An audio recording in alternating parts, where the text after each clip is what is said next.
Good morning, everyone. Welcome to day 2 of the Southern Vermont Economy Summit.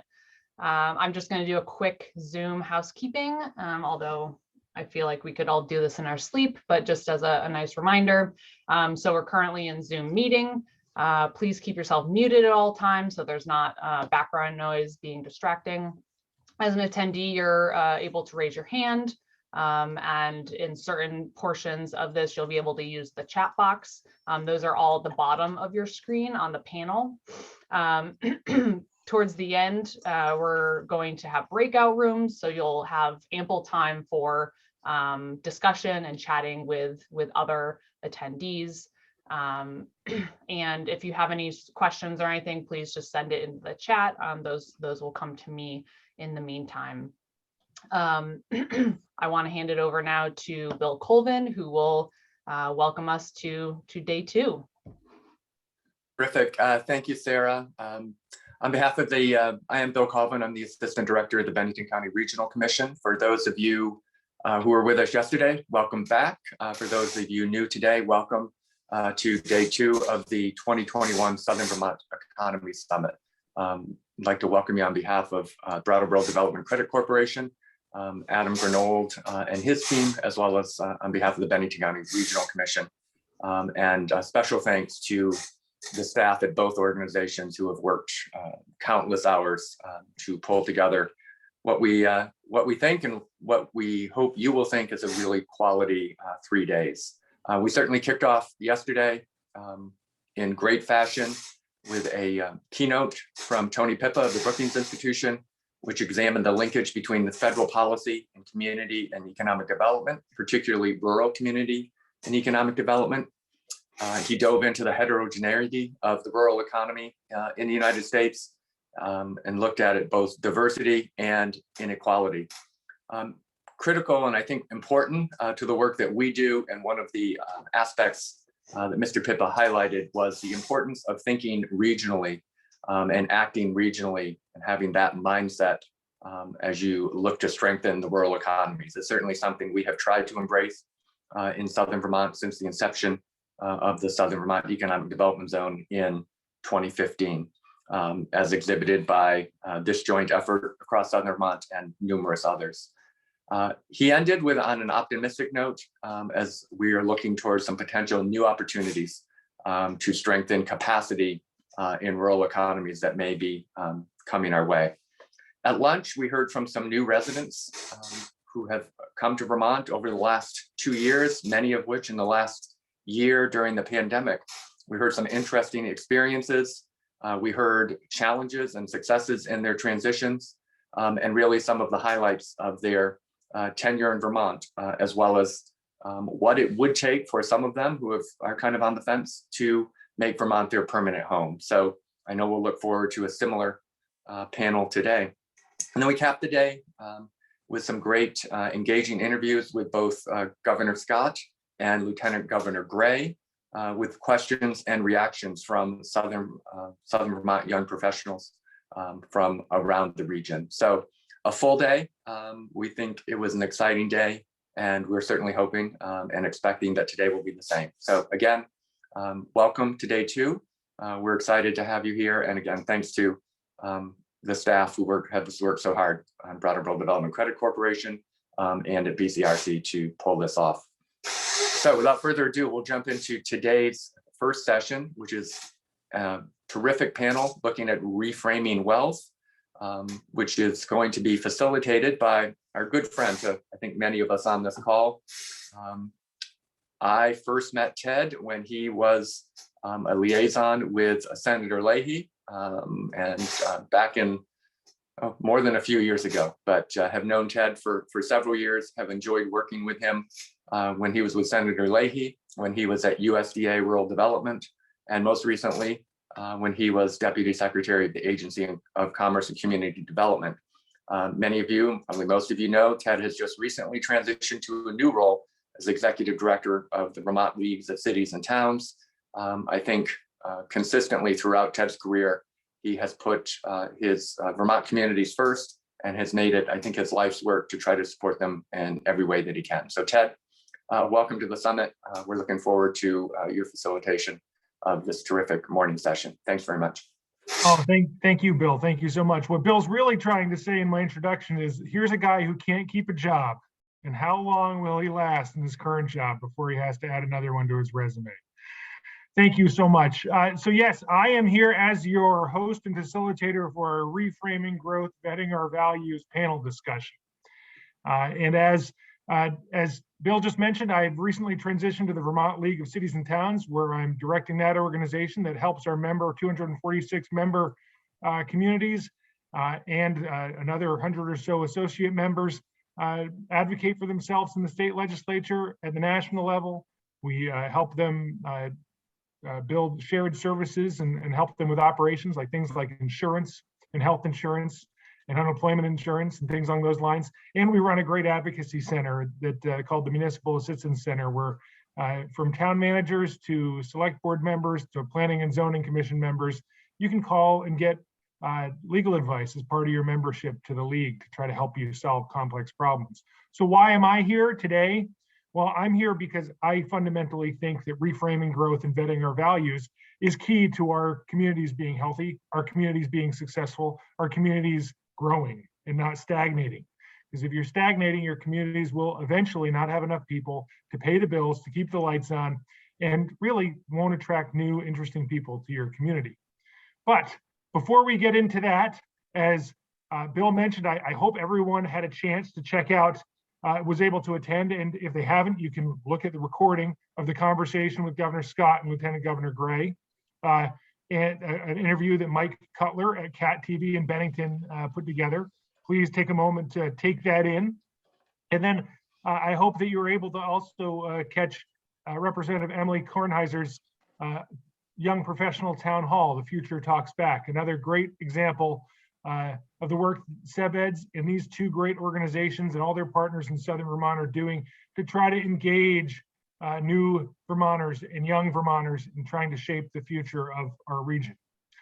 And then finally, as Bill alluded to, up next after this session, I hope you'll take in New American to New Vermonter, hosted by Kate at the Community Asylum Seekers Project, and learn a little about what this region's doing to try to help new Americans feel welcome and thrive here in Southern Vermont.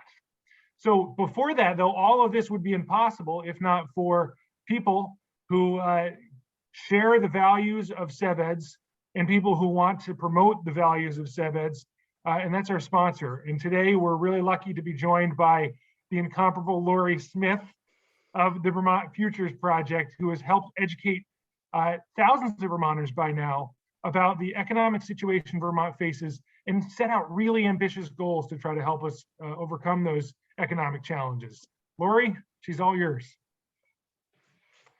Thanks, Ted. I love your words. I really appreciate it. So, and congratulations on your new role. Your leadership will be amazing at VLCT. So thank you. I just want to again thank the team, Sarah, and your team, extended team at both organizations. I am a Southern Vermont gal. I love the Southern Vermont Economy Summit, and can't wait to get back to see all of you in person again. So thanks for inviting the Vermont Futures Project. And this topic about reframing growth and vetting our values, our Vermont values, is really very important to the Vermont Futures Project, because the premise of our entire project and initiative, which is going into its fifth year, is really about having a growing economy in the future. So I always like to just kind of get everyone to understand who we are, the Vermont Futures Project. The Vermont Futures Project is the work of the Chamber Foundation, created by the Vermont Chamber of Commerce 5 years ago in their team. And the mission for the project itself is all around research and education. And our organization is focused on the data to tell the story of where Vermont's economy is and where we need to be in the future. And we're using partnerships and policy recommendations to secure our economic future. And what's not in here is the word growing economy. Sometimes that word growth, which we're going to talk about today, is something that needs to be reframed and talked about. So I'm really excited about this topic today. Briefly, Sarah, you can connect, next slide. Briefly, I just want to, as Ted mentioned, we have set aspirational goals. Yes, these goals were set, and growth targets, as you can see here, were set 5 years ago in a pre-COVID economy. We're assessing the relevance of these targets, but I can tell you most of these growth targets, believe it or not, out to 2040 is the goal, are still relevant today's post-COVID economy. And I invite you all to review these targets and our work on our website at vtfuturesproject.org. I'm not going to go through all of these, but we know we have a lot of work in Vermont to have a growing economy. And last, before we move forward, I would just love to say I really enjoyed yesterday's session with the town hall and young professionals. Sarah Lang, who is part of our young professional advisory team, knows that the Vermont Futures Project is focusing on this generation, this cohort. You are and they are our future. So I really enjoyed that conversation as well. And last but not least, this reframing of this topic brought us to what we're launching next month, which I'm really excited to introduce to all of you. You're the first, the Vermont Economy Talks. This is an initiative to inspire discussions about Vermont's economy with the public, with all of Vermonters. The idea of what the economy means to us, especially on a human level, will be our goal for this initiative. And we're really excited about it because a growing, thriving economy is what's vital to Vermont's future.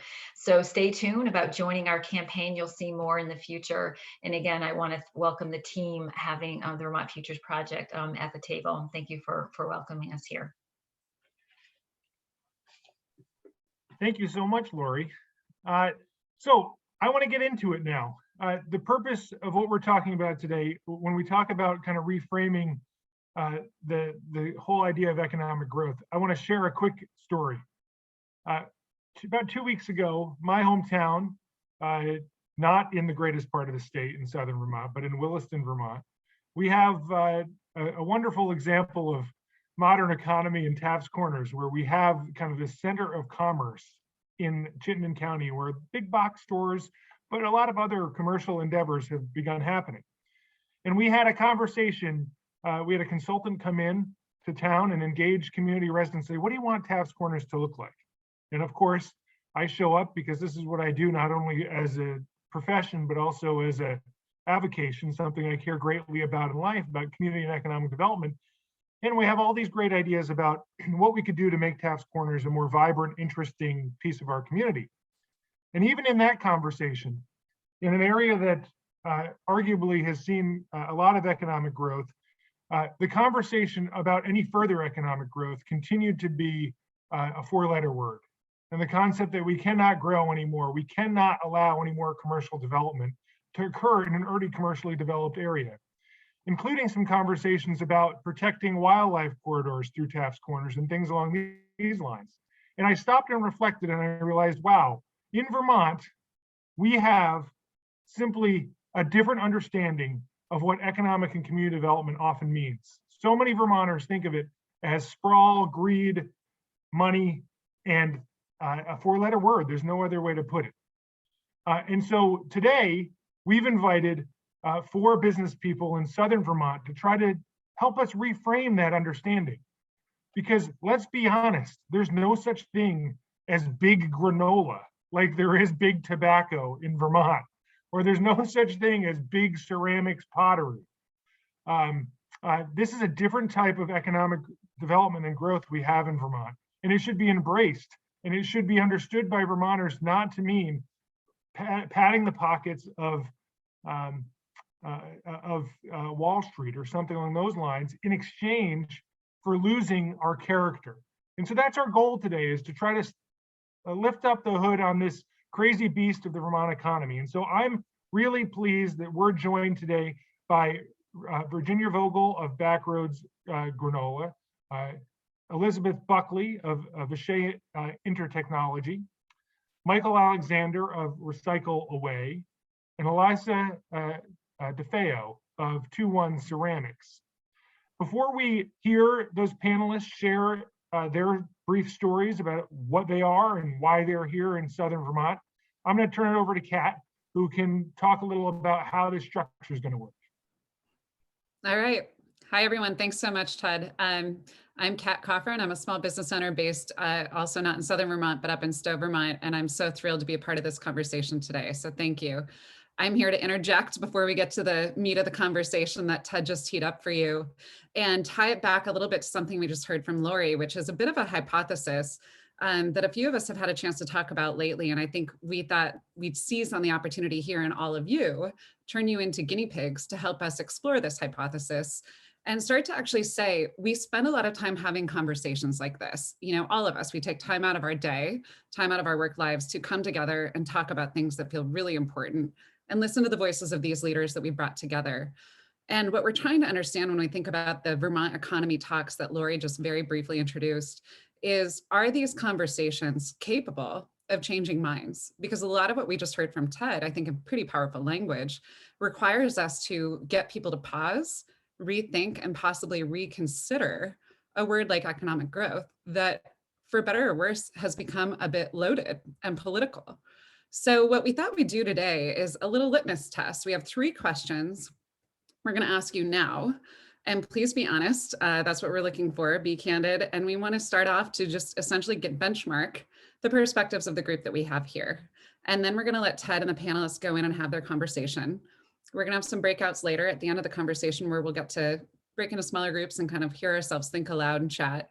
And then we're going to come back before we're done this morning and ask the same 3 questions. And we're going to see, have we changed our perspectives on anything, or is there anything that's come out of the dialogue today that we think if we could do more conversation intentionally like this, might we start to deflate or change or reframe what we're talking about here? And could that help us with the goals that we all have for our economy and our state?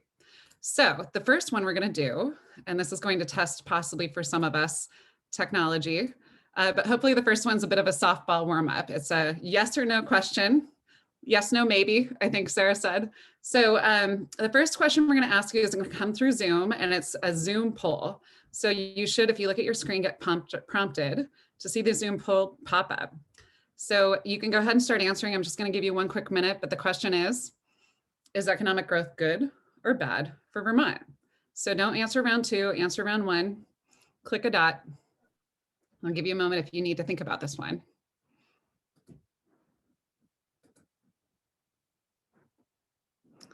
I think the way it's programmed, it's asking us to answer both questions at the same time.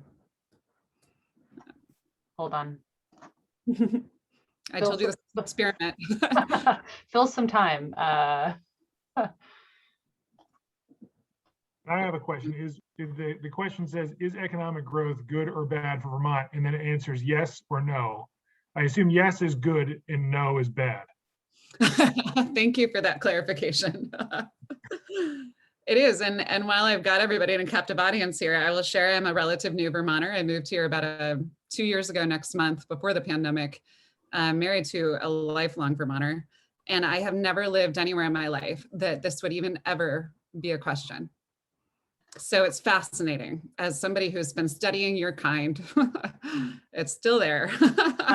Why don't, yeah, just answer twice.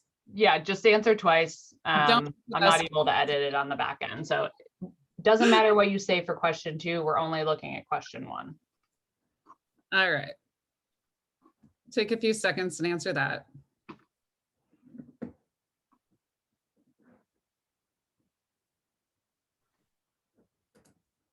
All right, we have 75% voted. And can we see the results of that? Will that pop up? Yep, I will share that once we get everyone in.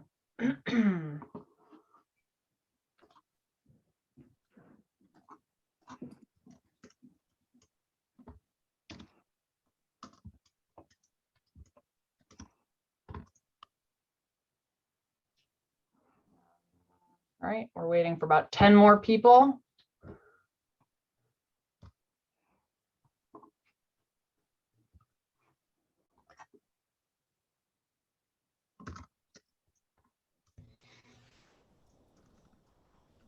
%87 voter turnout's not bad. True. All right, it looks like it's slowing down. So Kat, if you just want to call it when you're ready. I don't know. I don't know that I can do that. I mean, if you want me to end it, I will end it. Call it. Let's call it. Yep. All right. All right. Depends. All right. So there's, and it's interesting, we did have a few people who answered differently between the first and second question. So that's interesting. We have a few renegades among us, but interesting to see that it's not an automatic 100% yes, which is fair because we're forcing you to be reductionist a little bit with this question, but hopefully that depends is something we can spend a little time talking about today. So the next two questions, we're going to do this on a platform called Menti, which is an interactive platform. So a link is going to be sent through the chat in just a moment. When you open that, it will bring you to this website and you'll be able to answer the questions there. They're very simple. Hopefully this is really intuitive. So go ahead and pull that open. And we're going to project the findings in real time. So the first question we have for you is this one. Okay, so that's actually not the question I thought we were asking. But this is a good question. All right, what in your view are the biggest challenges facing businesses in our state?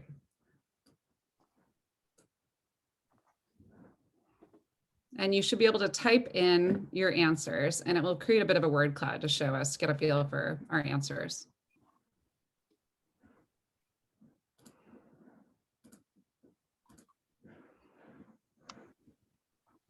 I left my desk, and so all I'm seeing is the question.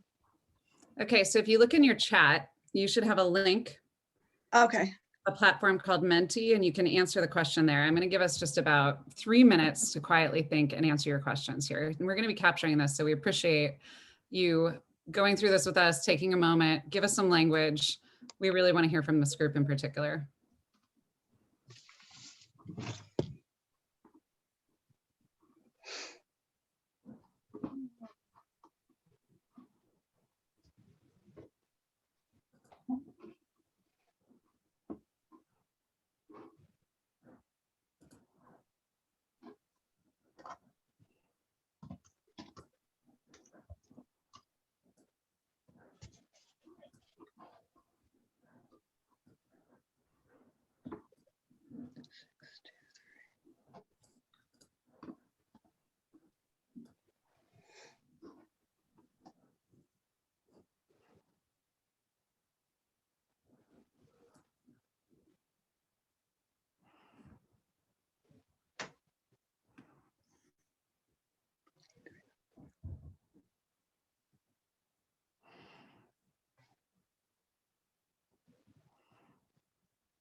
Here, we got about 30 more seconds on this one. Seeing lots of good stuff come in.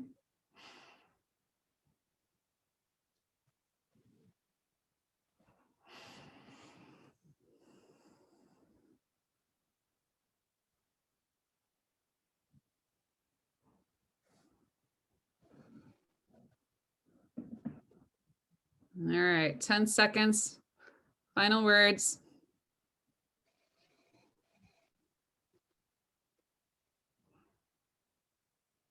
All right.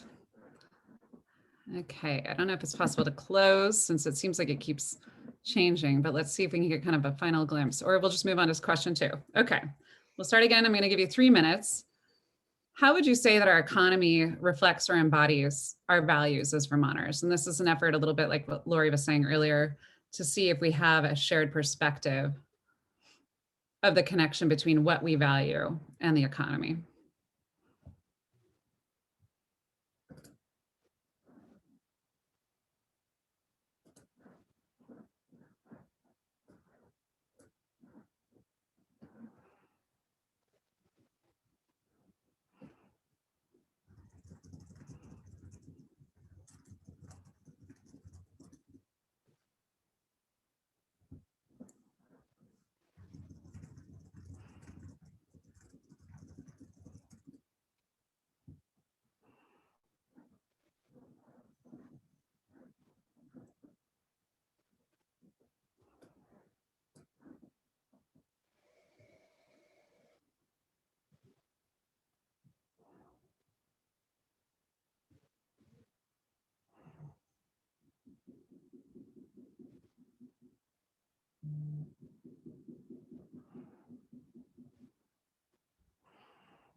All right, we've got about another minute left, but I'm seeing a couple of interesting things pop up. The disconnects are more numerous than the connections. I think that's a really interesting theme and something that will probably come up in the course of the dialogue today. Our economy should be resilient, not as severe ups and downs, adaptable. And I wonder if we would say adaptable is something that Vermonters value. Definitely this idea of the value of being a small employee-owned entrepreneurship. I think Ted made a great point earlier about big granola, which made me laugh. And is small too. something that is a value for us? Yeah.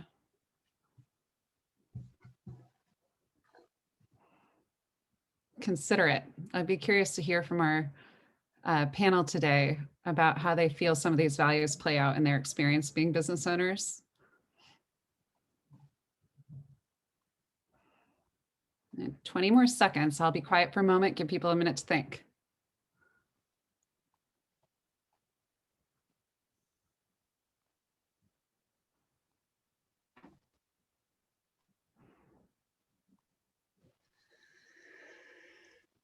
I'm going to take the facilitator's privilege here and just say what an insightful comment that is. Functions at a slower pace with caution towards change. That caught my eye too. Yeah, you know, Ted, there's a word that I've heard a lot as I've dug into this topic myself in my work, and scarcity. Coming from a position of scarcity or an assumption of scarcity is another word. Caution, I think, is a really interesting word. So I'll be curious if we hear that from our business owners today. Okay. All right. More locavore than most places, definitely place-based, more personal. Well, I want to allow us to keep on moving today, but hopefully you got a chance, even as you were typing, to get a little bit of a thought for yourself about your answers. And keep some of this in mind as we go through the dialogue. We listen to Ted and our panelists today, and also Jonathan's presentation here in a moment.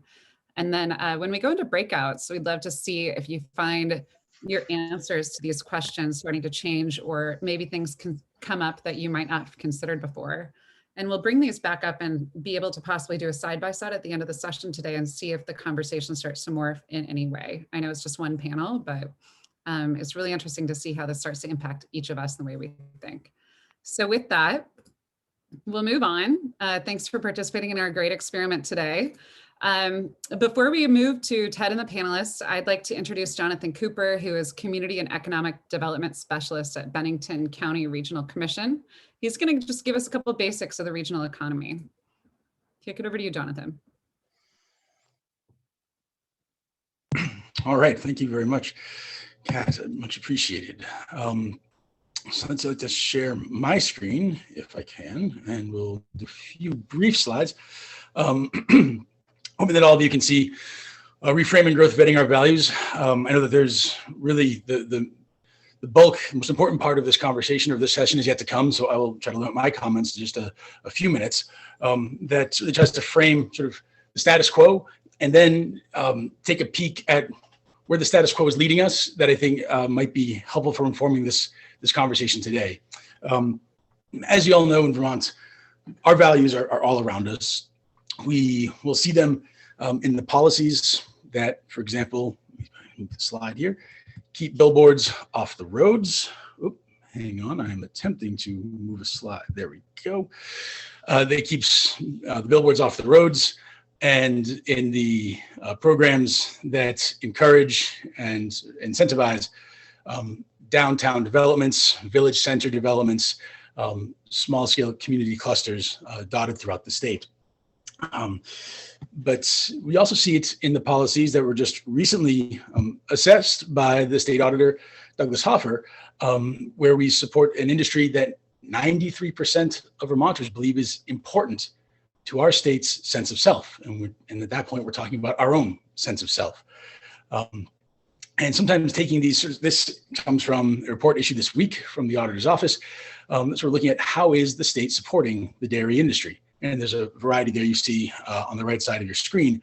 But the thought is, when we count up, sometimes you wonder, how do we contextualize what we're counting? Sometimes when we're counting things that are valuable to us, values can obfuscate quantity. Another example of that, I think, would come from the showing of the Heifer's locavore index, most recently issued in 2019, that showed that Vermont stands sort of head and shoulders above other states in the U.S., certainly well above the U.S. average in the amount of locally produced food that is locally consumed. As you see there, the quote from Secretary Tebbets, that Vermonters like what they are buying. They're supporting local agriculture. We're seeing values baked into choices. And I'll stop here to point out that the lower half of those bars you see is about direct purchases, and that's individuals purchasing directly from producers at farm stands, farmers markets, CSAs, etc. And that's really where Vermont stands well ahead of the pack of everyone else. That is a level that no one else even comes close to. And when we think about that, we see, the same way we saw policies that had direct implications in how our landscapes look and what our landscapes are doing and how our town centers feel.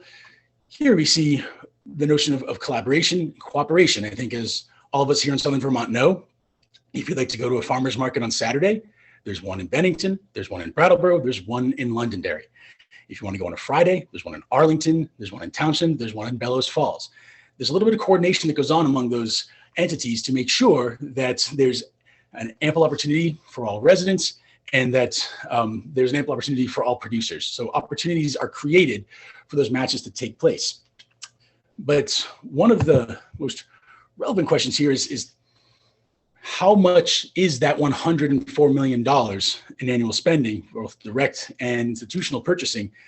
How much does that really amount to? And how far can that go? There are limits, and as dollars leak out of our economy, we rely on other businesses to bring new dollars into the economy. And without those businesses, for example, Southern Vermont would not have a GDP of $4.2 billion. It would not be able to pay $1.7 billion annually in wages for its 38,600 jobs. As you see, Windham County sort of is proportionately larger based on its, it's a larger region, more people, more activity. There's a little bit of parity between the two counties, and both counties are performing at a average to better than average among other Vermont counties in terms of the economic activity, in terms of wages paid. In Southern Vermont, there's a lot of good economic news. One of the questions that leads us to is, what is going on besides our local person-to-person economy? What else is out there? How is Southern Vermont getting to 4.2 billion and getting to 38,600? The next slide is a look at what's called the Commodities Flow Survey, and it's a pretty interesting one. And what we'll look at here is, what was the value of Vermont's commodities that were shipped domestically? Where did they go, and how much were they worth? These are not exact numbers. This is, again, based on a survey. It's not looking at every aspect of the economy, but it shows us something very interesting. These commodities are worth, in total, around $24.4 billion. That was back in 2017. The vast majority of it was going to states in the Northeast. You see that the largest single state, as you would expect, is in Vermont, about almost $6 billion. But almost 40% is going to other Northeastern states. I wanted to include this slide here because I thought it would be valuable to get a feel for just how much is going on already outside of our state. I wanted to have a chance to mention, to the surprise of I think maybe all of us, that Tennessee is a pretty big customer of Vermont's, $730 million per year. And as you take a look at the South, you see that there's a demand for what Vermont is producing. There's demand nationwide for what's here and what we can bring to markets elsewhere. Like you, maybe I found myself wondering, which Vermont businesses are meeting the $863 million of demand in Maryland? Who is doing that? And how did they get to that spot?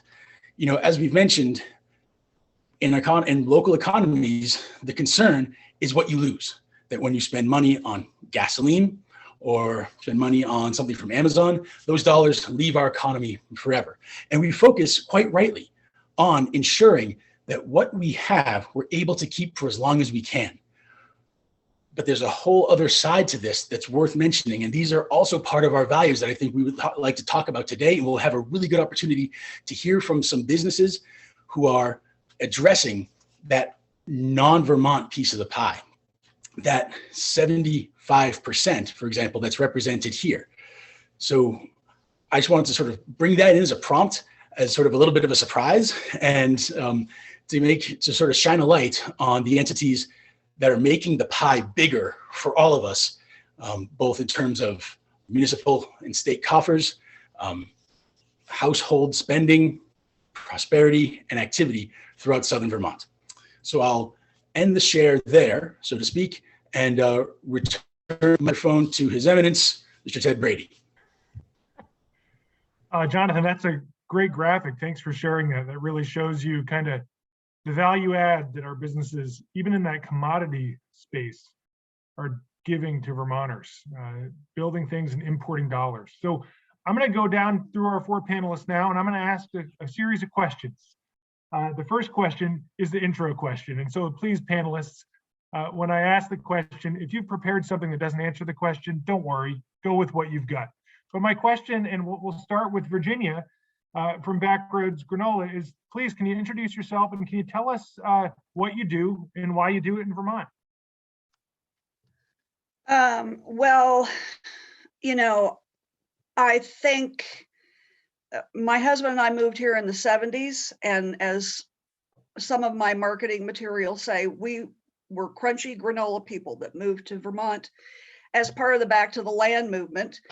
And we did all the things that people were doing then. We bought land, farmed, made lots of granola. And so we say we're still crunchy granola people. So our values are the same as they were before, which is to, you know, provide people with the best food possible. And, you know, we're a premium granola, and that speaks to Vermont values too. As being products that people consider high quality products that they want to buy. So you know, our values have continued through our business models always, and they're front and center right now. So. Thanks. Virginia, can you tell us real quickly just where you guys are based out of, how many people you employ, and kind of really what your product is? So we've been in business since 2010, and we started as a cottage industry in our kitchen and expanded to outbuildings, and then eventually into the cotton mill when we no longer could get deliveries, you know, in huge semi trucks to our home. And so we wound up in Cotton Mill Hill, which we had been there several years ago with our business, and it's been a really great home from us. They've really helped us grow, and the you know, per square foot price is really reasonable for a startup company. We have about approximately 15 people that work for us, about 5 people that are office employees, salespeople, and the rest are all in production and shipping. And we produce, as I said, a high quality organic granola that really, there's so much granola in the country that if we hadn't have gone for that model, I don't think we'd be in business today. So we found that people are willing to spend more money when they know they're getting value. No matter who it is, even lower income people now, you know, percentage wise, are buying food based on less but better quality because they know it's important. Excellent. Thanks, Virginia. What an incredible product. A different story in a different part of town here with Elizabeth Buckley from Vishay Intertechnology. Elizabeth, can you tell us what Vishay does, where they do it, and why you do it in Vermont? Sure, absolutely. So hi, everybody. Thanks for being on here today. My name is Elizabeth Buckley. I am not a local business owner, but I am an HR manager here in Bennington, Vermont at Vishay Intertechnology. A little bit about Vishay. We were founded in 1962 by Dr. Felix Zandman. Today, Vishay is one of the world's largest manufacturers of discrete semiconductors and passive electric strategic acquisitions in the last 50 years. And Vishay components are used today by virtually all major manufacturers of electronic components, not only in the United States, but worldwide. In 1992, Vishay acquired tantalum capacitor division from Sprague, which was founded in 1926. So here we've been in Bennington since 1926. In 2001, Vishay, which owns us now, acquired Tanzator from Bennington, Vermont. Vishay is the #1 manufacturer of wet tantalum and coated capacitors worldwide. Tantalum capacitors can be found in things such as extreme applications, military, avionics, space, oil drilling. Those are just a few of our applications. Here in our Bennington, Vermont location, we have about 100 employees working between 3 different shifts, and about 70% of our workforce is Vermont residents. The remaining 30%, we're right here on the New York border, close to Hoosick Falls, so we also pull employees from New York as well. Many of our employees have been with Vishay for 10, 20, 30, and even 40-year milestones that we've been celebrating most recently, which is really exciting. The employees we have here have been very loyal to this Vishay organization. We do serve clients globally, but we mainly partner with the US military. One of the largest reasons why we have been in Bennington, Vermont for so long is due to our military contracts. The United States military requires that all of their products are made in the United States, which is what is keeping us from moving to other countries like Israel. A lot of our other locations are out in the Middle East. For example, some of our most recent products were found in the Mars rover. So that's a little bit about Vishay and what's keeping us here. Excellent, Elizabeth. I have to say, you had me at tantalum capacitors. I feel like you were bringing me back to the future or something. Thank you. All right, how about off to back to, I believe, the other side of the region, over to Brattleboro and to Michael Alexander with Recycle Away. Michael, can you tell us what you do and why you do it in Vermont? Thanks, Ted. It's great to be part of the summit. Hi, everyone. We're in downtown Brattleboro. We sell recycling containers to businesses, colleges, cities, and towns all across the U.S. We have several excellent customers here in Vermont, including Burton Snowboards and Hula up in Burlington and many of the ski areas. We don't manufacture here in Vermont. All of our manufacturers are US based, but not here in Vermont. We are an online business model. And how we got here, I moved to Vermont 30 years ago. 1991, and here it is 2021, and did 20 years of hard time in the nonprofit environmental world. And the story is that one day on a beautiful spring day, much like today, I woke up and got laid off and found out my wife was having an unexpected 3rd child, and went to drop my car off at the mechanic, and a few weeks later, and he said to me, is Lisa pregnant? And I said, wow, how did you know? And he said, I don't know, I just thought she looked a little pregnant. And I said, wow. I said, yeah, I lost my job too. He said, really, you lost your job? Didn't you guys just finish building a house? I said, yeah. He goes, well, what are you gonna do? There ain't no jobs in Vermont. And so from that point forward, I knew I had to create my own job in Vermont. So I started in my attic in 2009, and here we are today. We did $19 million in sales last year, and we have a great team here in downtown Brattleboro and a beautiful space overlooking Wantasticate, and that's how we ended up here. That's great. And I'm sorry, you may have said this. Can you remind me, how many employees do you currently have?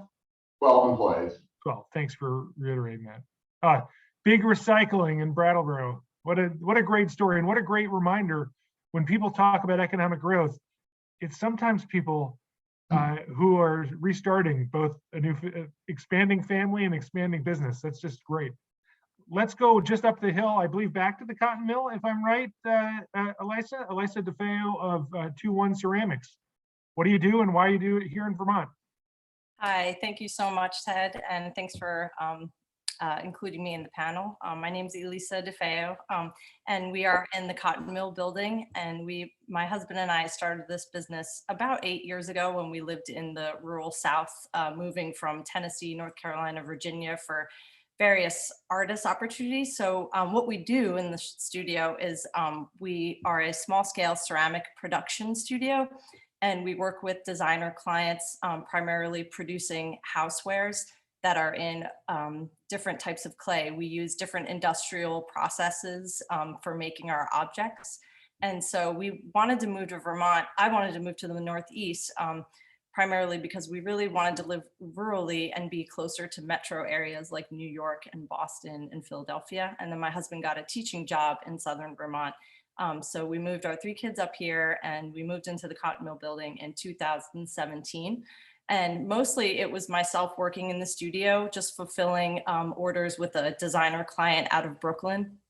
And so I really have grown with that business. A friend from undergraduate school, we just formed like a new friendship as business partners. And now we also work with other clients that we've been contacted with just based on the work they've seen that we've made with this one client.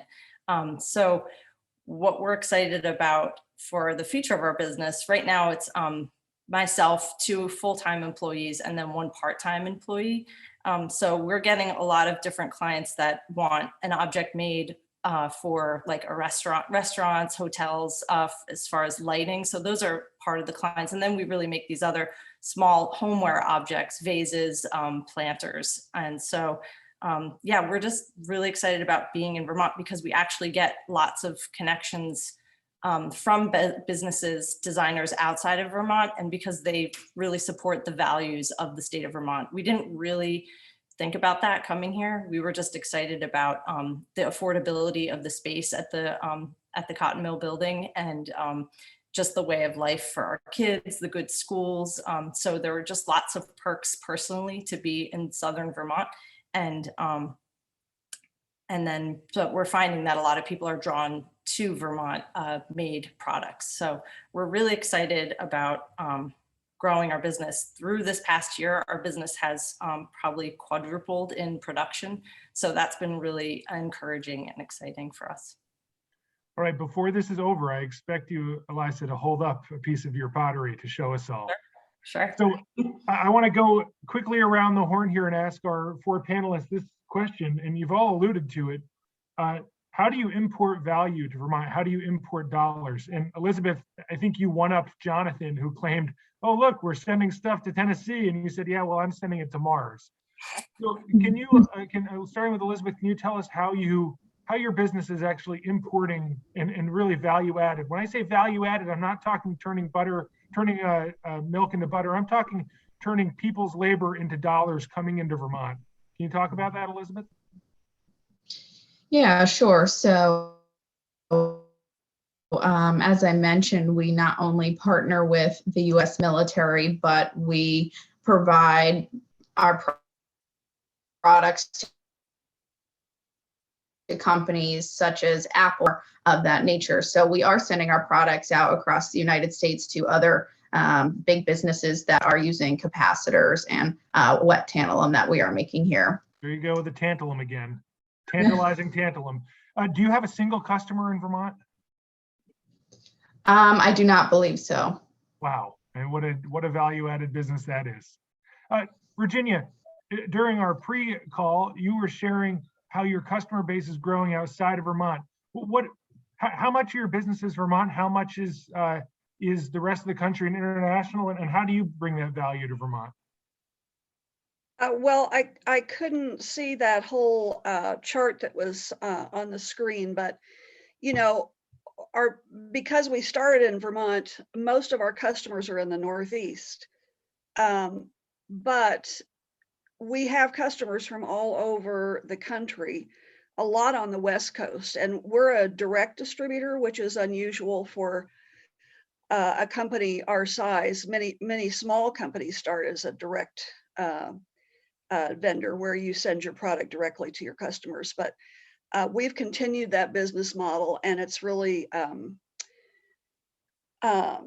you know, served us well because we make direct contact with our customers. We you know, develop friendships, and so, you know, we cold call people all over the country and ask them if they'd like to have samples, and you know, probably 9 times out of 10 they wind up buying the product. So it's just a real, you know, outreach. Our sales team is outreaching, you know, every day, 5 days a week. And as our brand has grown in recognition, we have people now that call us that want our product. And we said in the very beginning, we can't wait until people start calling us rather than us calling them. And you know, so people want our product and they find us. And the main reason that people buy our product is because they know that it's real food. We call it real clean food. And the demand for real food that's free of pesticides and herbicides is growing. And so that reaches everybody in the country. People are wanting to know what's in their food, and a lot of people that are our customers are people who have health considerations, not just, you know, choices. And when we started our business, you know, like Elise said, we weren't thinking about that. We knew it was a good product and we knew it tasted good, but we didn't realize the impact we were going to have on people whose health depends on eating clean food. Excellent. Well, Lisa, curious, from your angle, you mentioned that you have a lot of new customers doing custom stuff these days. How do you kind of envision yourself kind of exporting Vermont values to import non-Vermont dollars? Well, I think that we focus on the quality of what we do and the relationship that we make with the customer. And then, I mean, I think that the small scale that we've maintained and, you know, lower overhead costs have helped us. And I mean, I'm not sure, you know, I think it helps just bring, if I'm able to employ more people, then they can all be a part of the Southern Vermont economy. So I think that that's really a great exchange. I would love to be working with more designers in Vermont, although I think most of the people in Vermont make things themselves. So it's also that other thing. So, but I do think there's so much value because there's so much out there. There's so many businesses growing in the US. There's so many companies in California and in Atlanta. There's companies that really want a US made products that maybe don't have the cost of living there, maybe being a little bit different in comparison to Vermont. So we're able to connect that way. Yeah. Well, you, Michael, you mentioned some big Vermont names that are using your product, but obviously most of yours is not in Vermont. I'm curious, does the Vermont value and does the Vermont name mean anything to your customers outside of Vermont?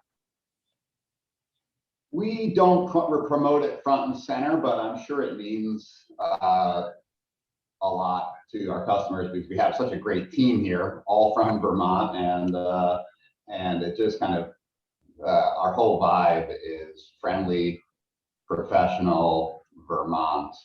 And you know, we're happy to be here in a space that another entrepreneur built 10 years ago, and like some entrepreneurs took a big risk and it didn't work, and the space became went under foreclosure, and our fabulous landlords Mocha Joe's bought the building, and so we're basically creating new businesses where businesses were previously here but failed. So we're occupying space in downtown. We're all here downtown every day. All of our profits come back into Vermont and spent in the local economy.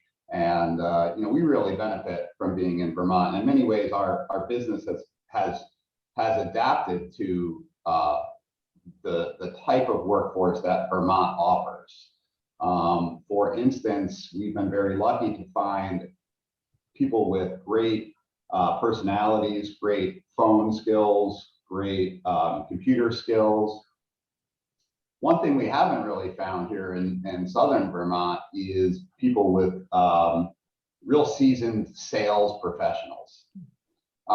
It's a small town. We don't, there's not a lot of, high pressure type sales going on in Vermont. So because of a lack of that type of talent in the workforce, we've adapted our business model to really be an inbound business model where we don't have a sales team that's going out, making cold calls, doing outside sales. And so we've really focused on advertising through Google to get basically our phone to ring and our website to have visitors. Whereas if you were in a big city and you maybe had more access to a professionalized sales type people, you could do a different business model. But it's worked for us, and so we've adapted to what's available here locally with the labor pool, and it's been great. I mean, we've had a real success with finding very talented people. I think we'll get to this later, but we just hired for a senior account manager, which was the first time we ever hired for that position. And we put the ad out, and we got one resume, and that person turned out to be a great find. But that we'll get to that later about the one resume world that we're in right now. But in general, it's been amazing here in Brattleboro for us from a workforce standpoint. I'm just so happy with the talent that we have. So real interesting. It sounds like we have at least, I think all four businesses at some point, in Elizabeth's case 100 years ago, in Michael's case more recently, have made a conscious decision to be here in Vermont. I'm curious, looking back at your business's journey, what about doing business in Vermont is really hard? And just to mix it up, Elisa, maybe you could start us with that. What's hard about doing business here? Well, I feel because we have a business that requires a skill working with clay and needing a kind of background in an education, it takes time to train people. So I have not as many, the small amount of employees are great, but it is hard to take the time out of the business to train people. I've been very cautious about that. So that's the challenge, is like to have a easy way to like get help funding wise for the training hours, or like just even getting more people with the kind of background that it would take to work. Although we have diversified, there's lots of other things to be done. Our packaging is quite involved, so we focus on other skills that we can get, but that's been a challenge. I think compared to the rural southern states, the cost of living in rural Vermont's higher than the southern states.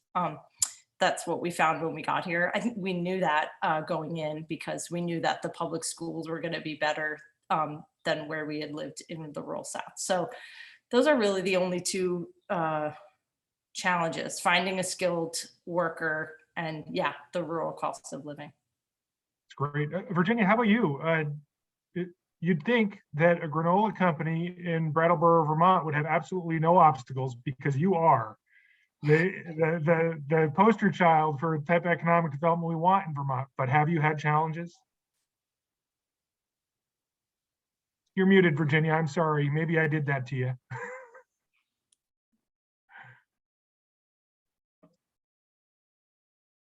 While she's figuring that out, I'm going to go to Elizabeth. 100 years ago, somebody made a decision to do business in Vermont. Since then, people must be like, maybe we shouldn't be doing business here in Vermont. What are those conversations like, and why? Like, what are the things that make corporate ownership say, huh, in Vermont, they do what? Yeah, great question. When I think about challenges here, especially in our Southern Vermont building, I have employees, as I said, who have celebrated 40-year anniversaries. My employee population here is extremely tenured. I have an older population, and the challenges are going to be, once they leave, finding those people to replace them and replace the knowledge and the skills that they obtain. The population that I have currently really embodies those Vermont values of loyalty to an organization and to each other almost. I walk the production floor and they're one team, one big family, and I definitely feel like they embody Vermont values. However, when I have 4 employees retire in 1 month, it's a big challenge to replace 80, 100 years of work from one building. That knowledge, that transfer of knowledge is a really big challenge that I'm facing here. Virginia, what's the crunch in your granola? What's been the difficulty? Well, I think probably the biggest thing is finding employees to help us make our product. And it's an ongoing challenge. Recently, it's been really tough. And part of it we attribute to, we think that, the people have gotten used to staying home and they've been given the opportunity to stay home. And so they rather stay there than come to work. And also, benefits. It's hard for us as a small company to be able to offer, a nice benefits package to our employees. So we have alternative benefits packages. So we have a certain dollar amount that we give our employees every year. They can use it any way they need to for health coverage, whether it's massage or glasses or what have you, but that's always there for them. And several other, benefits like that we give, but we don't have traditional health insurance. And I think that in some cases that could make a difference about who we could attract. We just don't need health insurance when you are around granola all day. You just absorb the whole goodness of it all. Well, that's true. Yeah, it does smell good. Yeah, so I think that's the main thing is employees. Michael, you led this conversation off, right, by talking about advertising and getting one resume, and you got lucky with one employee. Are there other things though, or do you want to talk more about that? What's been the trick to growing? Well, we have a hyper growth philosophy here that if you don't grow, you're going to die, and that we just want to put our foot on the pedal at all times, and set really ambitious goals for growth each year, and get everyone on the same page with that vision. And I'll put it out there. I can see New Hampshire from here. I can see tax-free New Hampshire from here. And so when you're growing fast and you want to keep growing and you want to keep reinvesting in your company to fuel that growth, and you're paying 10% of your taxes because you live, 100 yards on the wrong side of the river, and you know a lot of friends that you've met in the business community who live on the other side of the river and took that 10% and put it in the stock market, starting 10 years ago, you can't help but be a little bit jealous, and you can't help but wonder, wow, if I had that extra money in my pocket, I could hire another employee. I could do something different. Maybe I should move to New Hampshire. So luckily, Vermont is such a great place that we're all still here. And despite that difference. And so, so Vermont better stay really great, or we're tempted to move over there to fuel our growth. So, hopefully when the legislature looks at these types of issues, they remember us businesses who want to grow and need money to grow, and don't want to have to leave the state because we love it here. That was That was great. Vermont better stay great or else people will leave. That I hate to say it, that is a great line. Honestly, it better get better or people will leave. I think that you could even say that. Michael, I need to ask this. In your intro, you mentioned 19 million in 2020. I assume that 22 million 2021 over your shoulder is your goal? That's right. Well, we had a nice clean goal, 20 million in 2020, but then the pandemic hit. So we only made it to 19, which was, pretty sad actually. But it's always tough. Our goals are always really hard to meet. This year started off, in a massive lockdown. Our biggest customer is, the big states out west like California, Oregon, Washington. They were all in lockdown. So we definitely are behind on our goal because of the pandemic, and but we're really liking what's happening in the economy right now, and we're feeling really positive. Great. I have two more questions. I have one question that builds off what Michael just said about the pandemic, and then I want to end it with each of you getting 30 to 45 seconds to just say what you hope Vermonters get out of this session and out of CEVEDS. And in that session, at that last moment, I expect Elisa to hold up that pottery and whoever else. If I can see a tantalum capacitor today, I would really be excited. But let's go with this question. You mentioned the pandemic changed your business. My observation from being at the Agency of Commerce last year during the pandemic and helping manage through the crisis, when Congress gave us more than $1 billion, when Senator Leahy's all-state minimum gave Vermont more than $1 billion, I had the audacity to talk to Commissioner Goldstein and Secretary Curley at ACCD and say, what do you think? What's the right percentage we need to say this much money needs to go to economic development and economic recovery? And we all said, let's be really ambitious and say 10% of this money, right? And giving business grants to businesses. And we all said, this will be really interesting because Vermont's not the type of place that gives grants to businesses easily. Vermont's not the type of place that recognizes businesses as things that need something from the government. And amazingly, the legislature, the governor, the Agency of Commerce was able to rally, more than like 20% of that money in the end to economic development, which blew my mind. So here's my question. And Michael, I want to start with you, then go to Virginia. We're going to end in Elizabeth this time after Elisa. How has the pandemic shifted your understanding of Vermont's appreciation of what you do? Well, it really goes back to my employees. We all shifted to remote work, except me and one other employee, our marketing manager, stayed here and tried to figure out what we could sell when no one was buying what we normally sell.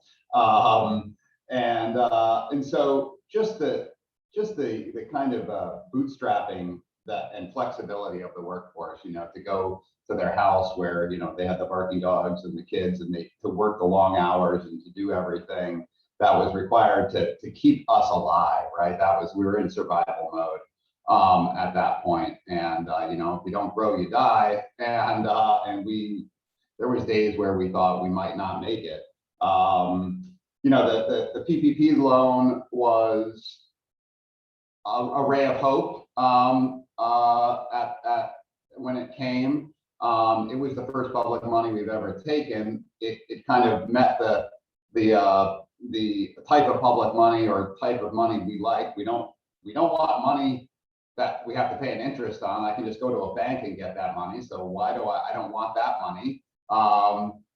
It's hard to even take free money if it takes a long time to fill out the application and I have to, keep track of this and do this and jump through this hoop. Free money sometimes isn't even worth the time when you're trying to move so fast as your business. So, the PPP loan was it was nice because there wasn't a lot of bureaucracy associated with applying for it. It was easy to apply for. What was kind of sad was that the second round was only for people who didn't do well during the pandemic. Well, the only reason we did well in the pandemic is because we worked really hard to do well. And we worked, twice as long as we normally do. And so you can't help but feel kind of penalized, like, oh, now I can't get the money because I succeeded. So I think it's important that, whatever state dollars are available should be very easy to get. And it should go right to us. Otherwise, I don't have time for it, really, is the bottom line. It should be free and easy to get. Yeah. Otherwise, I'll just make my own money because it's easier that way. Oh, excellent. Virginia, I'm curious if I could kind of reframe the question. Did the pandemic make you feel more appreciated by your community?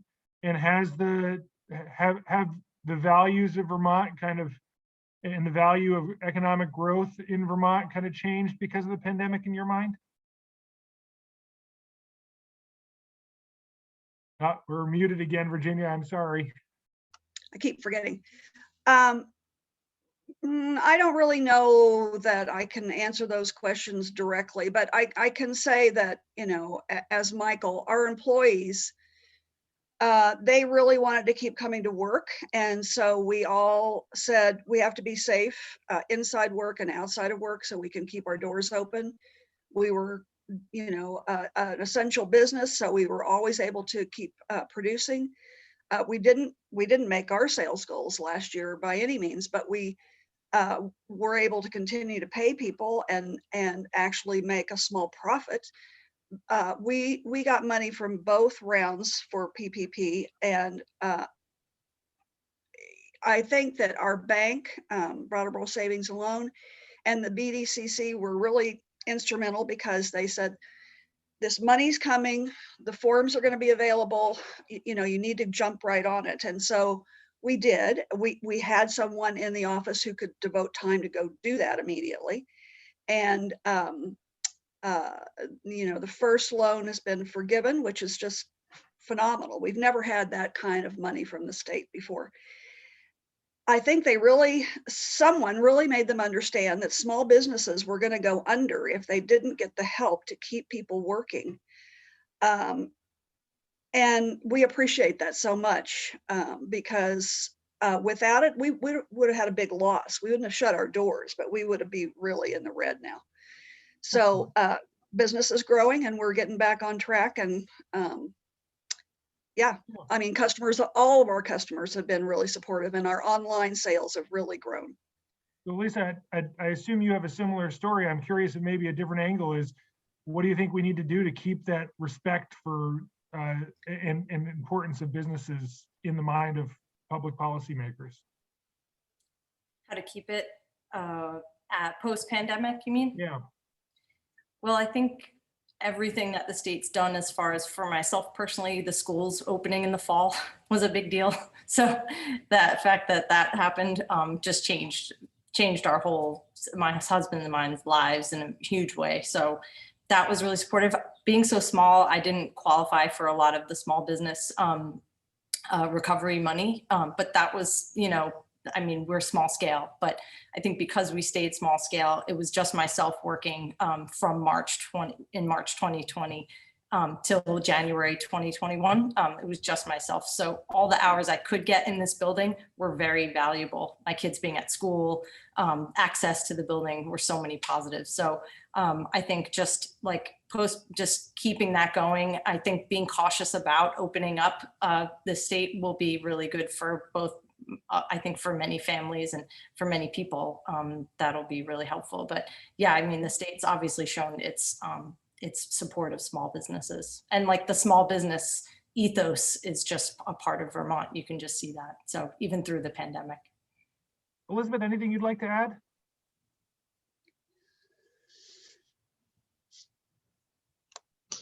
Yeah, so, not as a small business, we still reap the benefits of having, true Vermont employees here. And so, how has appreciation of us during the pandemic? We really had a decrease on orders and we were not getting a lot of shipments. So we were able to keep all of our 100 employees on board. So, as a Uh-oh. Not sure if others just froze, so I think larger corporate. Elizabeth, we're having some tech issues. So, I think that will. yeah, we're having some tech issues with Elizabeth. So we're going to go to our final thing, which is I want 30 seconds from each of you on kind of what you hope people got out of this session, or a last punch you want to land. And we'll start with Michael.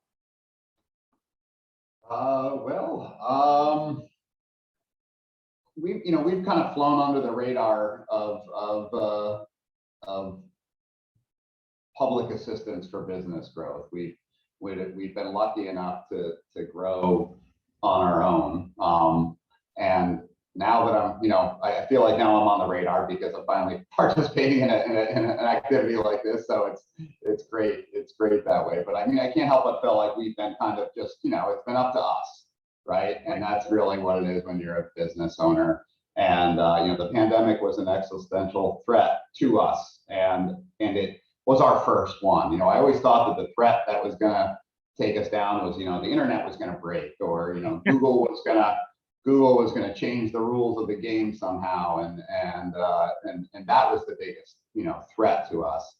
But obviously, for all the businesses we've never conceived, and all the people that don't even run businesses, none of us realized that there was this threat out there that could take us down, and so that was complete eye-opening, and it basically kind of just boiled down to the risks that entrepreneurs take.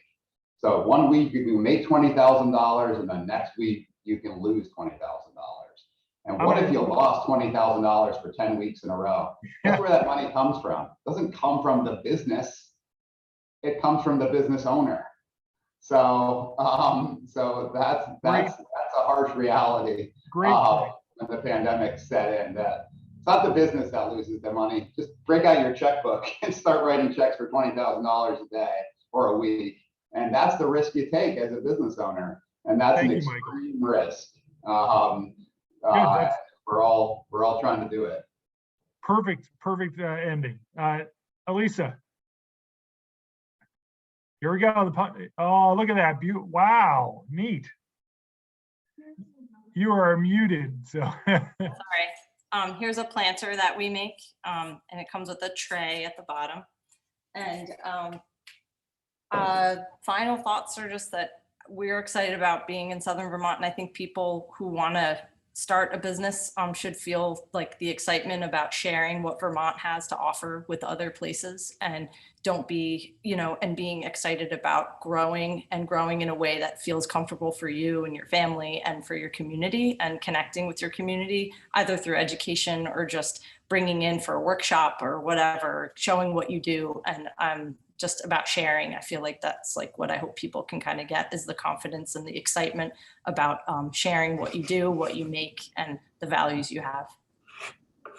That is beautiful, beautiful pottery. Thank you for sharing it. Virginia. I'm muted again. I'm sorry. I keep forgetting. We're thankful every day that we live in Vermont. I mean, there are people that dream about Vermont, they never step foot here. So for the people who've moved here that want to have a better life and cut out a business for themselves, it's not easy. We've had several different businesses in Vermont, and not all of them succeeded, but we kept doing it. And so, I think that if you've got a really great idea, I call them big fat ideas, then run with it. But you need to, rely on people who know more than you do to help you, because running a business is very complex. But I wouldn't give it up for anything. We managed to create a living for ourselves here, and a comfortable living.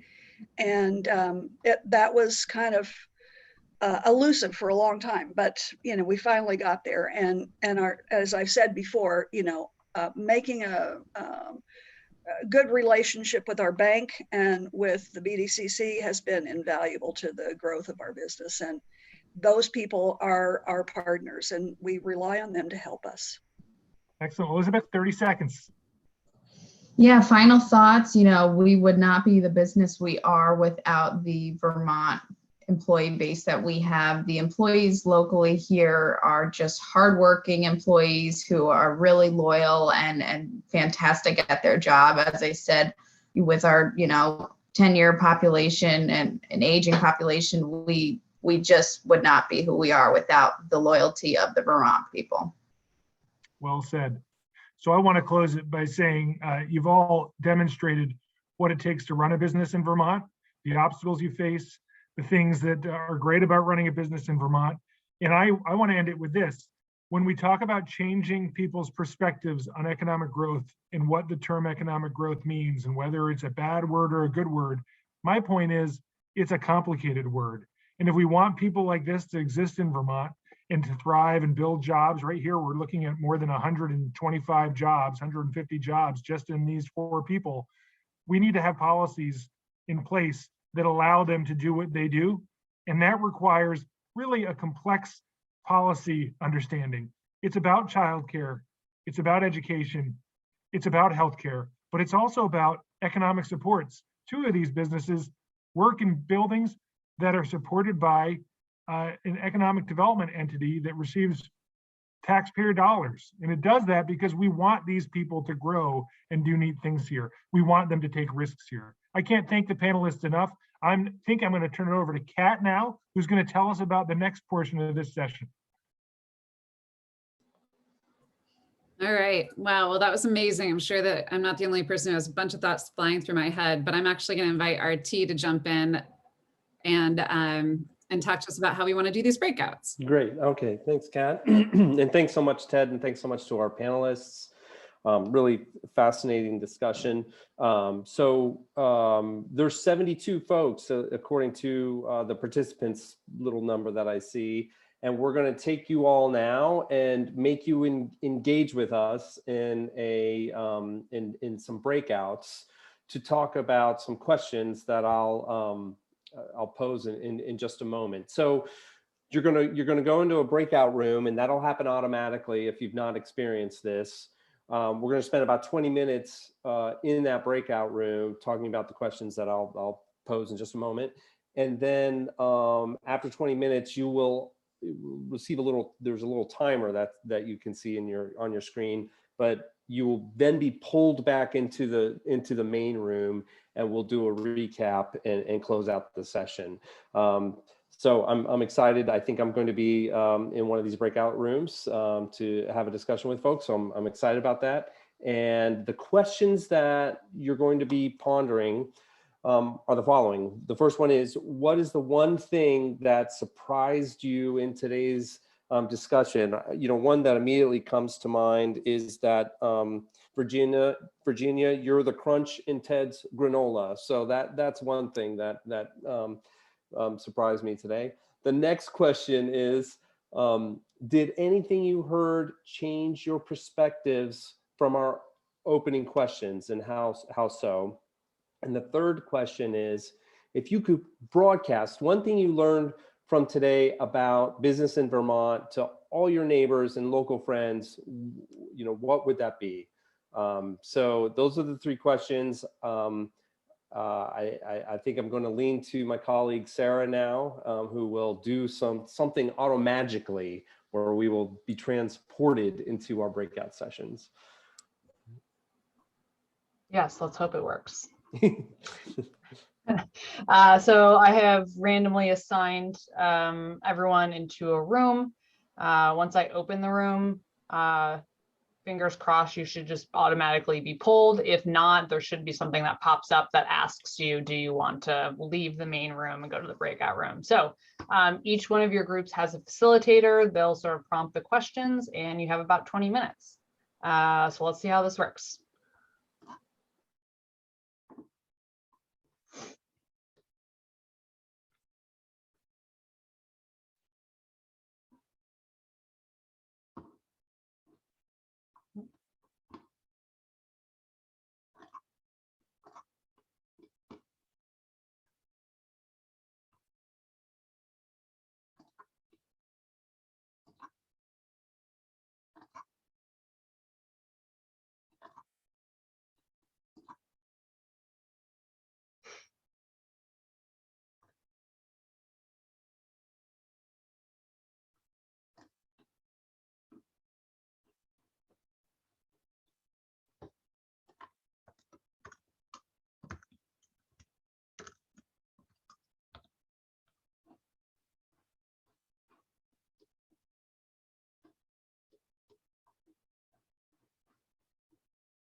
previously on the ADA committee, and I have been campaigning for enabling direct democracy and decolonizing and economic decentralization and water testing and filtration accessibility. Awesome, thank you. All right, I'm gonna throw it to Zach Hale. Hello, I'm Zach Hale, and I'm a real estate developer and investor in Bennington, Vermont. And I own and work for Hale Resources, LLC. Thanks, Zach. I'm gonna throw it to Sarah Lang, who popped in here, but y'all know who she is. Hi, Sarah. All right, I'm gonna throw it to Jessica Lee Smith. Just introduce yourself, please, to everyone. My name is Jessica Lee Smith. I live in Wilmington, Vermont. I'm from New York. I'm an actress. I was a child actress and I did voiceovers. But I'm in media now. I'm an entrepreneur and I'm building in this area. I plan on bringing some businesses here as well. Thank you. Thank you. All right, and last but not least, nope, two other people. Sorry, sorry, Leah. Hi, I'm Leah William. I am the loan administrator with Community Capital of Vermont. We do small business loans throughout the state, mostly all micro loans, so $100,000 and under. And I'm here mostly to listen to all of you. Well, I won't let you get away with that. I'm gonna make you talk. All right, and last but not least, Joe.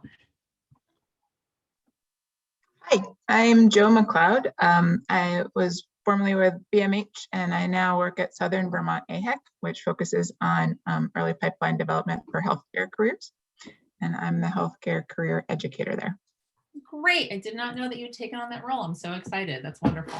All right, great. We did that really well. So we're going to stick to sort of trying to stay within, under 30-second responses, just so we can try to fit everything and give everyone a chance to say something. So our first of 3 questions is, and I'm going to take notes, so let me reset my timer so I try to keep us within our time limits. I am the facilitator who lets people go on forever and then I mess up Sarah's schedule. So she's here to monitor me, if we're honest.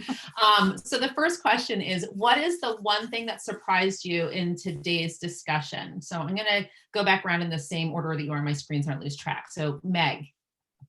Yeah, I mean, I don't know, it really surprised me. I know that we have a really diverse number of businesses, but the businesses, I find a lot of Vermont businesses, and we didn't have them represented here, was that we didn't have like a retail customer facing business, which we have a lot of. I mean, that's really the fabric of our downtowns and our main streets that we love and we cherish. And we need to support. So it would have been, I think, it was surprising to me that we didn't have that. We had more sort of manufacturing businesses represented. And that's great. Like we want more of those in our community. We have space for them. And so, but it just surprised me, I guess, in a way, we didn't really hear from those customer facing businesses. Is that, I mean, that's just an interesting thought. So we got some good perspectives and, it's great to see people who are employers who are more into manufacturing or sales. But, there's a lot of tourism businesses, recreational businesses, and really that bread and butter, your bookstore, coffee shop, ladies clothing store, that's, that's my downtown. Good. That's great. So I would like to hear more from them. Absolutely. I'm going to move on. I'm going to keep cutting people off just to make sure I'll get through. So Joe, can I ask you to speak next? Sure. I guess, I was here yesterday too, and one of the things that is interesting to me is that the time when we get to hear BIPOC voices or any sort of diversity is when we're talking to people from out of state, not from people from Vermont. And I'm interested in having more content about just from business owners who are more diverse business owner perspective, I suppose. We've heard all of the information from local councils and chambers that BIPOC folks don't feel like they are included in those conversations. And I would worry that they're not included in these conversations either. I think that might be an important thing that we're missing. I'm going to move us along, but I also encourage you, I'm going to try to remember, send you a link to something that the Vermont Community Foundation and the Women's Fund just did, because one of our issues is we ask the same people to do things over and over again. And a lot of the BIPOC and women-owned businesses in the region were sort of asked to participate in that very recently. So there's a sharing the burden problem as well. Zach, you're next. Oops, might have lost Zach. I'm going to go to Ricky then. Ricky, will you speak to, oops, that's okay, he's taking a call. Ricky, will you speak to what surprised you in today's discussion? Of their workers, therefore they try not to contribute to the disparity in income, then you take that anti-growth piece away. But you have to do it, unfortunately, you have to do it each time by time by time by time. It's not going to generalize to say, oh, all growth is good, because there's too much of the statistical evidence to show that, you know, in growth in total has those negative outcomes. Resource use, disparity in income. Yeah, so Ken, what's neat about having you in this session is it does make it a lot more complex to figure out what kind of diverse, like, workforce we want to develop, and what kind of training can we do, so that if you go work for one of these businesses and maybe you need to go somewhere else, you know, cross training. So it makes it very complex. I think the scale of the businesses and the diversity of the work that they're doing is possibly something that's adding to this divide between, I feel like there's no jobs and I feel like there's no workers. You know, isn't that an interesting, I just thought it was so fascinating hearing people talk about that. Let's see, okay, the next question we had. Did you hear anything today that might change your perspectives from the opening question? So I know, again, for Stephanie, there's probably not much you can offer here. I see Gary walking around somewhere in his office there. But I'd be curious for you, Shelley, maybe if there was anything that you heard that just, did it feel like everything was reaffirming what you thought coming in, or was there anything that maybe would make you rethink your perspective? And I feel guilty saying that. Mm-hmm. There's always a silver lining. You know, the other thing that's just came to mind is that, Elisa, I don't know your business. I've never heard of your business until this point, and same thing with your business, Michael. So it's kind of interesting that we have these businesses that are successful, but we don't know each other's businesses, and we haven't done business together. And I personally would be interested. And so I think it's a point, you know, that should be well taken, that a lot of us don't buy from one another because we don't even know you're out there. So how can we have better exposure in, you know, in our own community with the growth plays, and localizing it, the role that growth plays in supporting our low income and disadvantaged populations. We need better housing, we need better food, we need better education, and better means growth. Yeah, great. Thank you. Super well articulated. Carolyn, thoughts about anything that surprised you in the session today? Hard to follow up on that, which was very nice.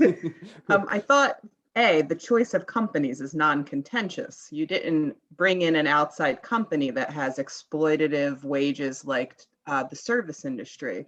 Okay. Although they did mention, there was some mention, which I'll talk about in a second. So we didn't talk about tourist-based industries that do not necessarily benefit Vermonters and are exploitative in their nature. So when we define growth, we need to talk about, you know, who we're investing in, which is obviously important. And then, of course, the presenters mentioned the issues with growth here in Vermont that need to be addressed, which Ken has talked about, which are, but I would add to that list, like true living wages for the area, actual access to health insurance, that not only can people pay for it, but they can afford to use it. So often employees have health insurance, and you'll look at the record, they've never used it for any appointments. And then here we are noticing at SEVCA that there's very little funding available for workforce development training. And so what are the ways that we can better support affordable workforce development training at whatever age it's appropriate along the pipeline? So for the jobs that are here and for the jobs that we'd like to create. Great. Okay. Well, that's great feedback. When just for context, when we're trying to do outreach to businesses, we were strategically looking for businesses that we knew do import dollars through the development of products. So just to explain that a little bit, tourism, to your point, didn't model the kind of business that we were trying to highlight. We also didn't talk about restaurants, and I work with the Vermont Everyone Eats program at STEVCO. I'm on the statewide development team of that. We spent a lot of time. I mean, we consider that to be an economic development project, not a food relief project. And as we've looked at how it's moving into its next iteration as a statewide task force, if we see it as playing a role in economic development, we look to, well, what do we do to support the restaurant industry? And what we determined is that it's a hole in economic development that maybe cannot be supported through any action we take on until we address tipped wages. As people recognize that they can't do everything. They're just, the skills, your own skills are limited. And being able to recognize that or identify it, have someone identify it, and to hear it without pushing it aside, because it's all about growing your business, and being successful, and you want every every opportunity to do that. And living here in Vermont, yes, we're limited in a lot of different ways, but with COVID and being the Zoom and everything, there's so many other potentials that can provide what you need for your business to succeed.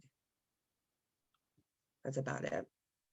I think just, what I'd broadcast is just reminding people of the importance of the larger, quiet employers that have been here for a long time. And I mean, there are some sort of, in Brattleboro, I always remind people of the importance of a place like Omega Optical, for instance. Like, it's like a really cool middle ground specialty business that should be celebrated just as much as a new potter moving into the cotton mill, because it's so important to have a mix of, always you want good paying wages, but you want some good white collar, whatever term you want to use, of really higher paying jobs that really support the work of all of the artists. Vermont is, and have seen changes happen, and I think it's just there needs to be a level of awareness as the influx of newcomers comes with development happens. I think David is absolutely right, and I would just add that the real quote unquote Vermonters have tremendous resilience. They are not going to leave. They'll be dying. Different economic development programs and free assets but businesses aren't aware of them. Right. So navigating through this, like on a town by town, and I don't live in Southern Vermont. My organization services down there, so that's my interest in this summit. But I mean, I live in a teeny little town in central Vermont, and our community has actually done pretty well, but that is because the town offices and the town has come up and made sure that everyone knows what's available for them. And that's just, it is a case by case or town by town thing, because the next town up, there's 3 or 4 businesses on their main street that have gone under, and they probably didn't need to if they had access or had the capabilities to access everything that's out there. So it's just so hard for salesperson is going to need to do some things differently from how you used to do it, and that might go against John, what you were talking about, with, you know, the slow incremental growth. It could be, okay, it's time to actually, you know, feel a little bit slicker, maybe. Like, oh my God, I don't want to, I don't want to turn into, I don't want to feel like we're marketing people here. We're from Vermont. We're not marketing people. Yeah, excellent points. Hi, Sarah. Just popping in. Just popping in, making sure, you know, Casey isn't getting run out of town. Not yet. Oh, we gave him a hard time. I know, he can handle himself. He hit a wall, can't you see? Yeah. Well, one other observation I've had from a lot of people outside Vermont, sometimes in a candid conversation, they'd say, we're going to keep it to 15 seconds. I'm sorry, I swear, I'm working on my babbling. Okay, so I was gonna say, what I would say is involve the farms to get, you know, to get integrated with the farms and integrate the farms into the schools, into the education system. And what Vermont is about, even though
Just you and me. Oh, did I end up? I think I accidentally hit the leave button. It's okay, we'll be kicked out. But I'm glad to talk to you. I actually have to run. Okay. I'm the reverse of Jeffrey, who had to miss the first part, but I have to run. So thank you, everybody. Yeah, thanks, Tim. Great chatting. Thanks.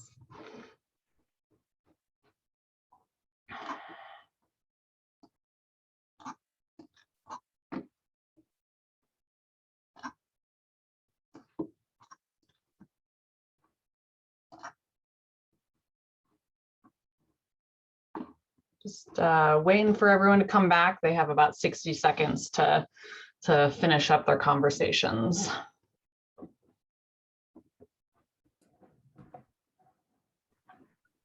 Oh, good. Iris has joined. Logged on, entered the chat. I hope everybody had good conversations. I know in typical Zoom breakout fashion, ours ended mid-sentence, which I think is a sign of a good dialogue, good discussion.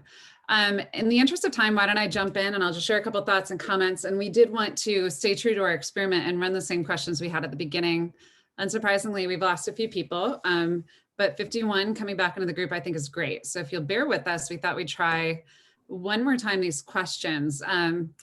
And I'm excited in the form of the questions. They're not exactly the same as what we were just discussing in our breakouts, but hopefully they're a little bit in the similar spirit. In our breakout, we really kind of came back to this question of, can a conversation in the span of an hour and a half or whatever we really had here today actually change the way we think? Can it actually change our perspectives? Given that most of us showed up at this event today prepared to talk about economic growth and development.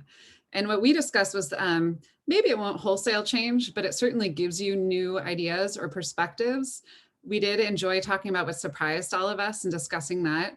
And it definitely nuanced. We talked about how in the poll at the beginning of the session today, we asked what I thought was going to be a simpler question than it turned out to be: is economic growth in Vermont a good or a bad thing? good, I should say. And then people said yes, no, or it depends. And we talked about that. It depends. It's kind of this nuance, right? A nuance of asking people to think on multiple levels about what Ted described as the complexities related to economic growth. And we heard a lot of strong language from Michael earlier about if you don't grow, you die. And that's a totally fair thing for someone who feels the pressure as a business owner to say.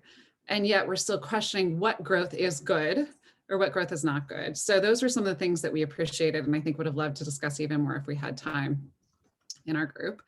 So why don't we quickly, if we can, tee up the Zoom poll again. This will be our quick wrap up activity. And we'll post it for all of you. We're gonna ask the same question. And I see someone has their hand raised. I don't know if we can get the question from Jessica Lee Smith, but maybe Jessica, you could type it or you can ask it. But we'd love to post the same question and see if anybody feels in any way like the question feels or sounds a little bit different. Again, you can answer it twice, but the second answer isn't what we're going to pay attention to. We're just going to pay attention to the first one. Okay, we'll give you about 15 seconds. We're going to ask for quick action here.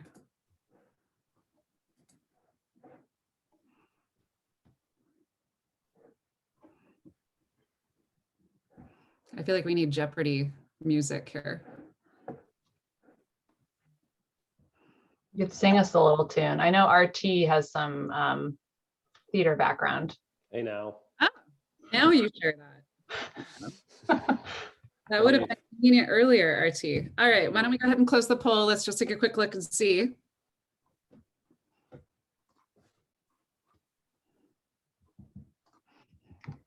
Probably just about the same, but we'll have to take a look. We didn't get any no's this time, which we got earlier, so that's sort of interesting. All right, now let's brave our way back into Menti and see if we can use this as a chance, as we don't have full time for everybody to kind of share their reflections, but we'd sure love to hear from you in the format of Menti. Go in and starting off with this question, what are the biggest challenges? And especially would be curious if there's challenges that you feel more aware of now based on the dialogue you heard. So I'm gonna give you just a minute and a half on this one. Also, if we could not use the annotate, I think someone was annotating last time and writing on the screen. If we could avoid that, that would be great. All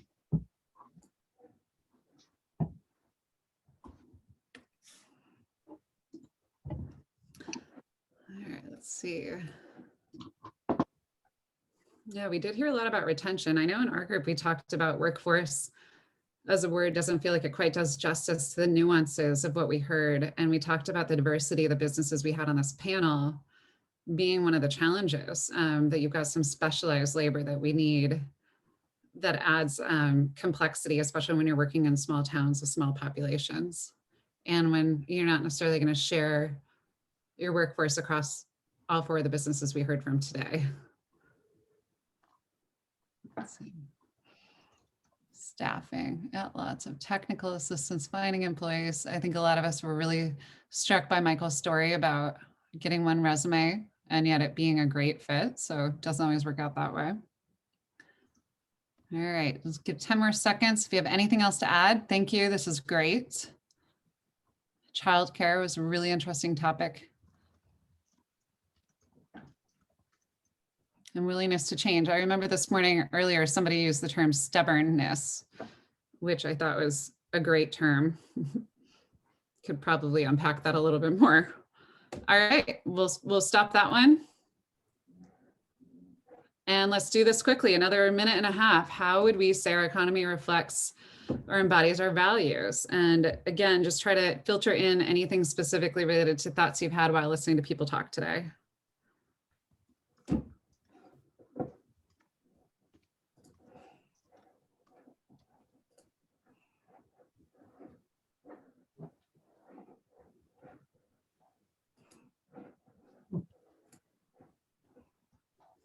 Not much, that's interesting.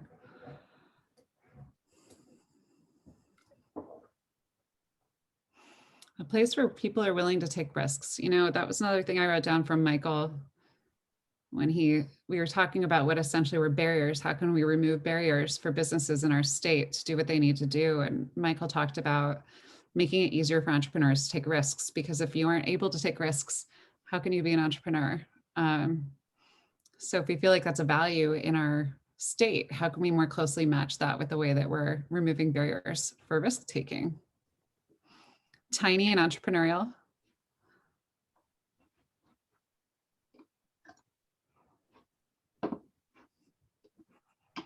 Some negative, pretty negative words for our values. The economy is overwhelmingly run by white people. Investing in our kids and hands-on training. So again, I think that's we talked about that in my group of workforce training, and how do you architect an approach for that in a state where our businesses are in scale, often quite small, and yet also very specialized. All right, we'll do 3 more seconds. If anybody has anything else they want to add, this is your last chance. People do not agree with the implementation of our ideals. I think that really comes down to it. All right, well, I know we've only got 2 minutes, so let's wrap this up. And I'm going to turn it back over if RT has any last comments, and if we've got Ted, if anybody wants to say a final word, and then we'll get everybody back to their day. Maybe RT first and then Ted. Great, thank you. I just really want to thank our panelists, Michael from Recycle Away, Elisa from 2-1 Ceramics, Virginia from Backroads Granola, Elizabeth from Vichy, and I want to thank my colleagues, Jonathan, great presentation, and that export slide was fantastic. Sarah and Jennifer, thanks so much. And Ted, when we were exchanging emails and you said, I don't know if I should do this, I changed jobs, we were like, no, it's got to be you. So we're grateful that you accepted and went ahead with this. So thank you. Thanks, RT. Thanks to both BDCC and BCIC and the Regional Planning Commission in Bennington. Just everything that you folks are doing with the CEVEDs is really how an economy can grow, by doing a regional collaboration and bringing attention to issues that can change a region. I just want to end it with, it is a complex question. It's a complex solution. And I'd encourage everybody not to simplify this. Don't say the future of Vermont is sustainable, period. Don't say the future of Vermont is tech, period. It is so much more complicated than that. And when we do public policy making, we need to realize that, and we need to put resources in multiple places so that we're helping everything from the granola manufacturer to the tantalum capacitor manufacturer. And that is hard to do, but it's worth it, and it's worth the effort. And if we do it right, people will begin to understand, and our economy will grow, and our communities will be more vibrant. Thank you so much, Ted. And thank you everyone for joining us. I know we've had some really sunny days out, of course, when we're all supposed to be on Zoom. So please get out and get some sun. And hopefully we'll see you in an hour for our New American to New Vermonter lunch panel. Thank you, everyone. Thank you. Thanks, everybody.